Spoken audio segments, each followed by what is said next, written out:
Okay, folks, this could be a long one because with a name, a title like In the Spirit of Crazy Horse, there's so many things you could talk about. The spirit of Crazy Horse, though, is just an awesome, beautiful thing. Now, if there was anybody that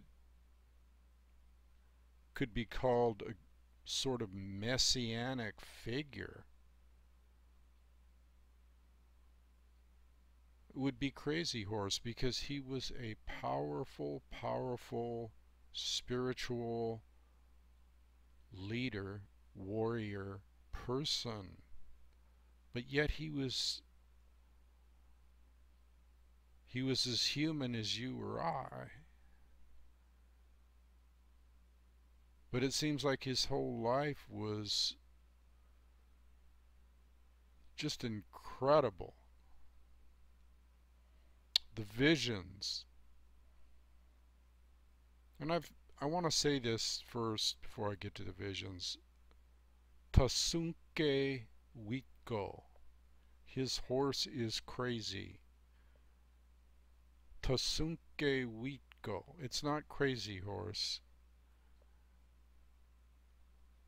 In fact, his real name was Gigi. He had several names actually. But Gigi means light-haired one because he looked really, really different than the Lakota. And I've talked about this before. The typical Lakota has dark, dark hair and skin. Not him. But yet he was a full-blood Lakota. His mother's side is the one where the lightness came from. And when he was young, he would go out into some forested area. Everything was forest back then, but he would go out and he had a special place that he would go to, and he would sit there for hours and hours, maybe days, meditating on top of a butte or a specific place that he liked in nature. In fact, it is said that one of his names, or a meaning of his name, is one with nature or one with the trees. It was one with the trees, but that can be interpreted as one with nature.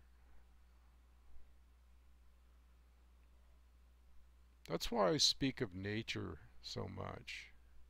I want to tell you a little story about my,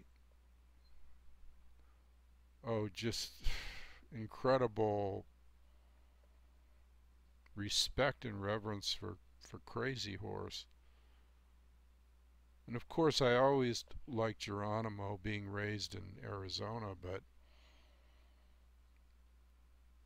when I discovered Crazy Horse, and of course you hear about him early on, but when I discovered who the real Crazy Horse was, it blew me away because the visions he had, some of them were incredible, and that's why he did the things he did with war paint. He would put like white hailstones on parts of his body where his organs were to protect him, and he painted a yellow lightning bolt across his face.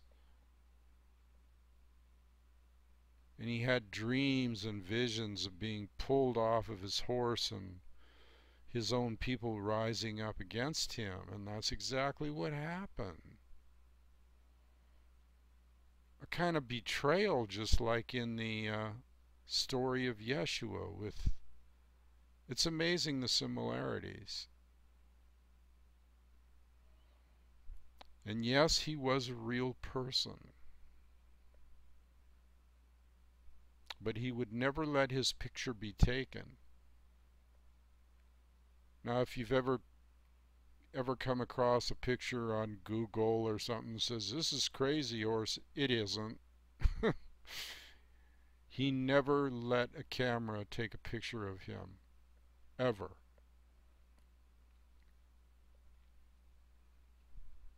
So, paintings and visions, and there are drawings of him, of people that, by people that knew him or saw him, so we do know, we do have a sort of imagery that we can capture in our mind. But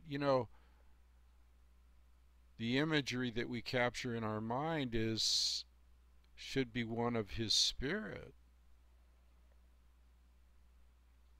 It could never be put into a picture, or you might capture some of what his spirit was about, just like this show is just trying to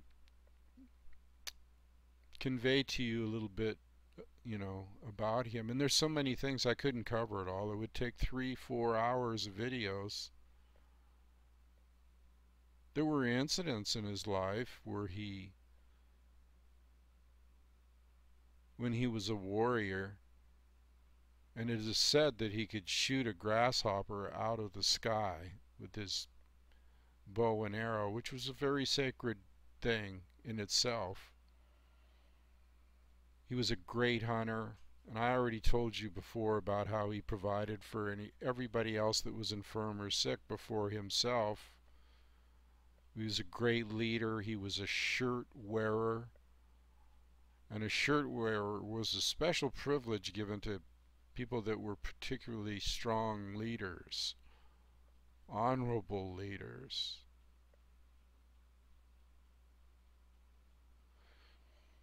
People that had honor. So when I speak about in the spirit of Crazy Horse, this is what we would like to see manifested in this day and time. Wouldn't that be a mind blower? Wouldn't that be a mind blower? A real leader, a truthful, spiritual, next to the earth, nature leader who took care of his own and took care of himself. But he always put others before himself. It wasn't until later on that I found out that he had much of the same belief system that I have, but that I didn't know that he had. In other words, I took on certain beliefs, like, let's say, the totem being the red-tailed hawk. I took that on. And my name Thunder, or Wakia, relates to the Wakanyan, or the thunder beings. And he had a particular relationship, a strong relationship with the thunder beings, which are the spirit beings of the West, the Wakanyan, and they control matter. Sometimes they live in the clouds, and they control the weather, and they can control other things. They can be a savior or your worst enemy, depending on what you're doing to Mother Earth. But anyway, the point I'm trying to make here is that I never knew that I had that much in common. Not that I am comparing myself in any way. I just have some things in common which brought me closer to his heart, his spirit. And he had a fighting spirit, there's no doubt about that. But yet he had this whole side to him that was incredibly metaphysical, incredibly in tune with nature, incredibly gifted. And so the two can go hand in hand, like I said before. He was he was there when the this might be a good little story to throw in here. He was there when the whole thing got kicked off, the whole wars against the Lakota people. Actually, the first incident, he observed it as a young warrior. He might have been in his early late teens, early 20s. And him and a friend of his were observing an incident that happened near a fort.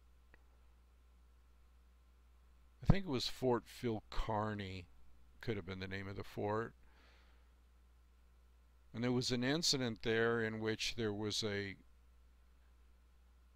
group of teepees or a group of Lakota camped outside the fort because they were trying to slowly suck these people into being dependent on them with goods and trading and stuff like that. But on that particular day, there was an incident called the Grattan incident, where this officer started a war with the Indians, and it was all over a cow. If you can believe that, the whole complete war against the Lakota people and the whole start of the devastation of all this land, I mean, that was like a flashpoint. And it was something you would never expect. I think it was a Mormon that lost his cow. The cow wandered off and ended up in the camp of these Lakota people. Came out of nowhere. And it was not that, it was kind of a skinny cow at that by all accounts. But the Lakota people being, they asked around about the cow. They tried to find out who the cow belonged to. Nobody seemed to know. And there was a lot of animals roaming around back then, so they butchered the cow and ate it. It was food, what can I say? A normal thing to do. Well, this Mormon or whoever it was found out about his cow and demanded recompense. And so there was a leader in the camp at that time called Conquering Bear, a great leader, somebody that had peace in his heart and tried to straighten the situation out when they came looking for the cow.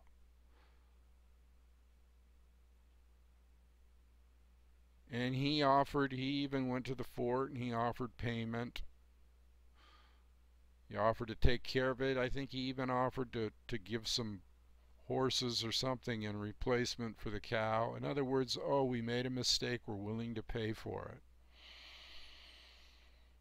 We didn't know, we're sorry.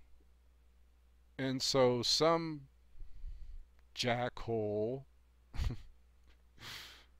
named Grattan, who was an army officer, decided that he was going to take it upon himself to march in there and punish these people, regardless. And punish them he tried to do. He just started opening fire on this group of Lakota people. And of course, guess what?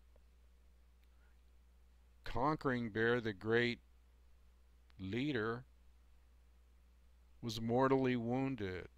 And he didn't die right away, by all accounts. But Grattan fell too. I mean, they took him out first. The guy that was the army officer. And I hope I'm getting all these names right because I'm just doing it from memory, but the basic account is true, and I'm pretty sure all the names are right. But that's what started off, and then from then on in, it was tit for tat, and we're not going to let the Lakota ever live down the fact that they killed one of our army officers. They didn't really care that they killed a great leader, Conquering Bear. It didn't matter to them, and it didn't matter that the Mormon was negligent letting his cow wander off, and it didn't matter that they tried to make amends, the Lakota people, and tried to pay for the cow and horses and money, whatever they wanted. So basically what it boiled down to is that Crazy Horse saw all this. He saw all this. And it definitely made an impression upon him. It had an effect on him. What can I say? He ended up being one of the greatest warriors that ever walked the face of the earth. And he died an untimely death, as he foresaw his own death in one of his visions, and it included one of his own people, Little Big Man,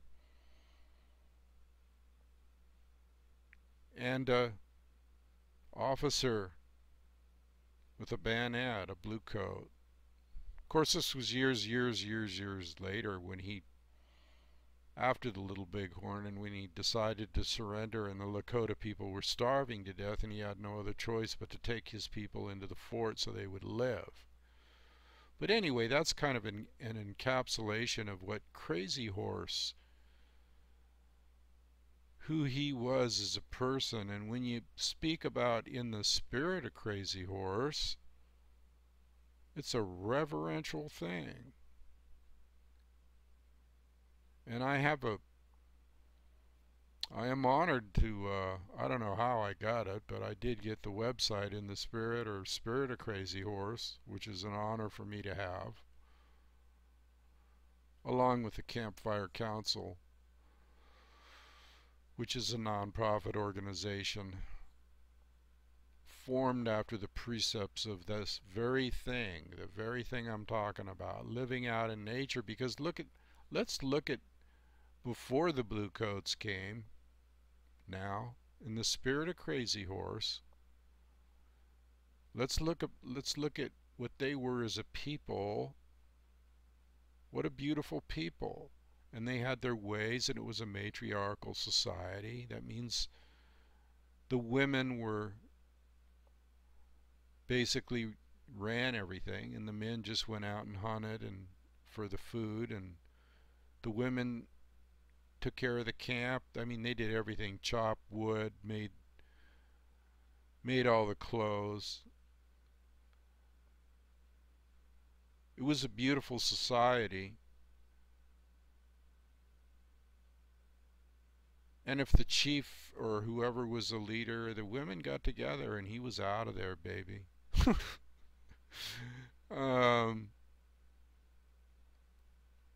And they had certain things regarding, you know, uh, who the husband went with, his wife's family, usually, stuff like that. And they hunted, and they had pristine wilderness, and they had everything. They were surrounded by the buffalo that were in the, I mean, just thousands and thousands of buffalo once roamed these plains of what they now call America.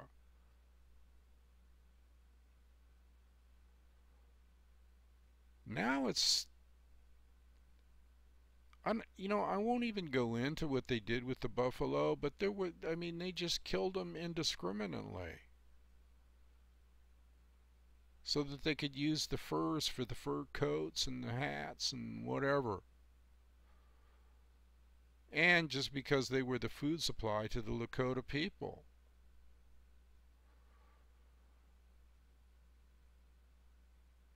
think about what it was before then. Before, I mean, just when they would go out and then they would just run with the buffalo, the wind in their hair, and they would only take what they needed, and then the buffalo would move on. It was a ritualistic thing where they prayed over the buffalo's spirit or any animal they killed, and they had deep reverence for it. In fact, they considered them part of the family.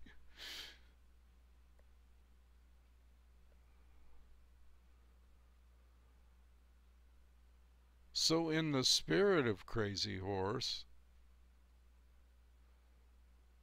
I'm telling everybody out there right now that you should be embodying this spirit because the original people of this land, which is now being plundered and has been plundered from day one, plundered, okay,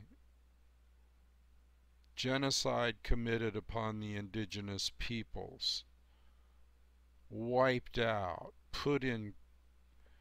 Well, people talk about FEMA camps now. How about reservations? Is there a difference? Reservation was a lot harsher compared to what they had to begin with. It was squalid, okay, next to the pristine. I mean, it just boggles the mind. And I'm here today to try to perpetuate a vision to you of what it's like in a tribal society. And I don't care what you say or what anybody says about they weren't perfect. Well, of course they weren't perfect.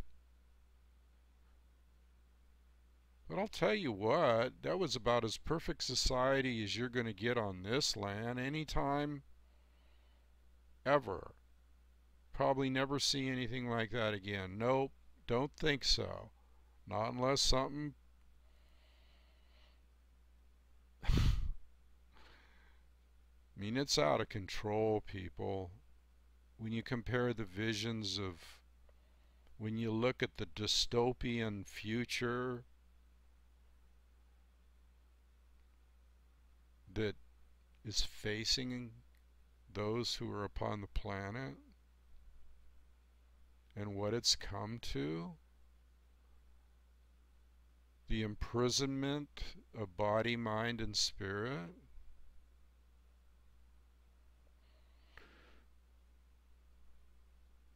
I hope you think about this sometimes. I hope that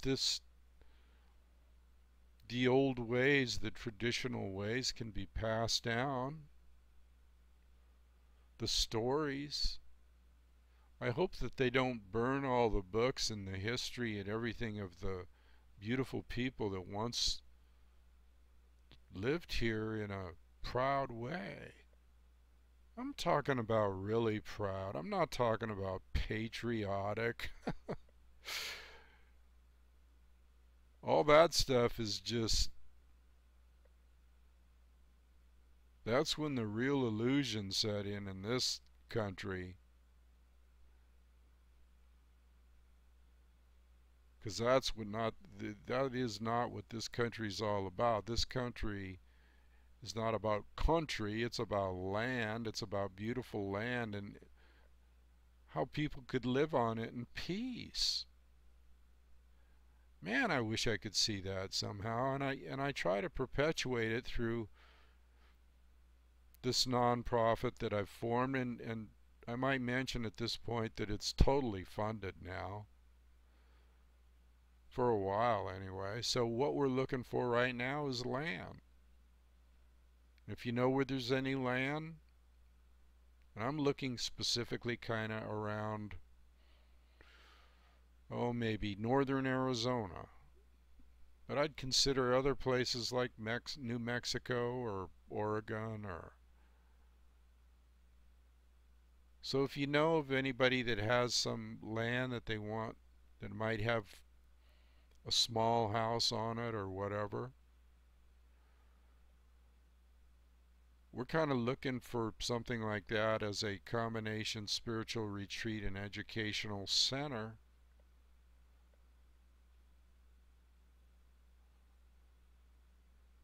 And if it requires us purchasing it, that's a possibility. Strong possibility. Depending. Or putting some kind of down payment or something from the Campfire Council. So get in touch with me, okay?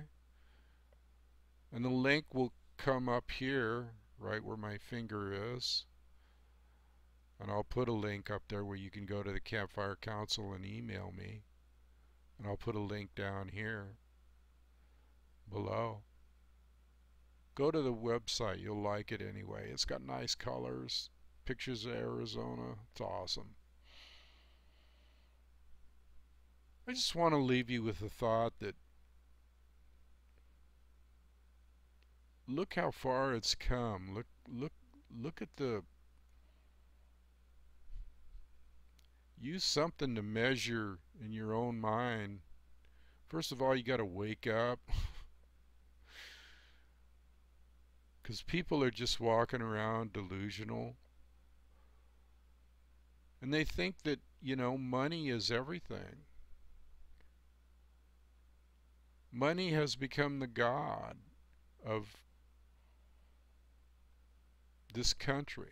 And so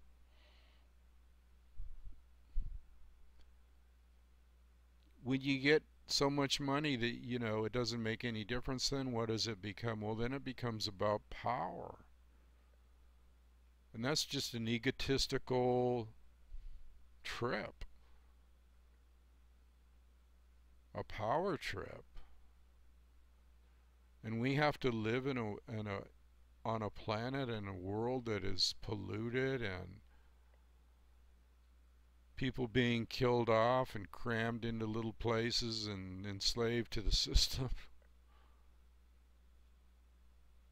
I'm telling you, that's exactly like a reservation.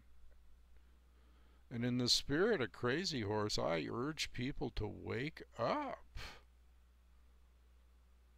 Is this what you want for your grandchildren? I mean, at least talk to them about the old ways, the traditional ways, and the people like Crazy Horse and Geronimo and true leaders. Not some buffoon that didn't keep his promise.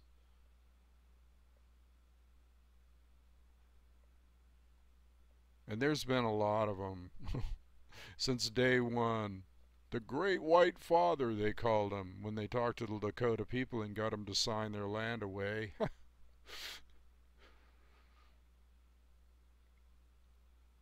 And while I'm here, I want to talk just one last thing about Leonard Peltier, and he uses that term also, and he's in prison right now for an incident that happened at the...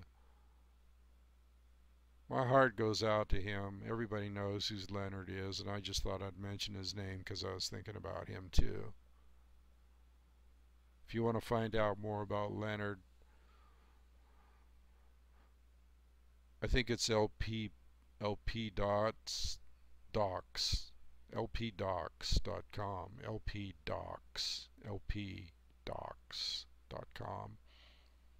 Just Google Leonard Peltier, Peltier. Read about it. Another brother that's imprisoned for something that happened 30 years ago on the Pine Ridge Reservation, which was dubious. And every international rights, Amnesty International, and everybody's come out on his behalf. So it shows you, even Nelson Mandela came out when he was around. He's still around? I don't know. I don't think so. Anyway, I thought I'd leave you with that thought anyway about that. So I'm kind of feeling laid back, so I'm just going to say adios, or how about something better than that? How about chante ishte, which means from the one eye of the heart. This is Thunder. Until next time.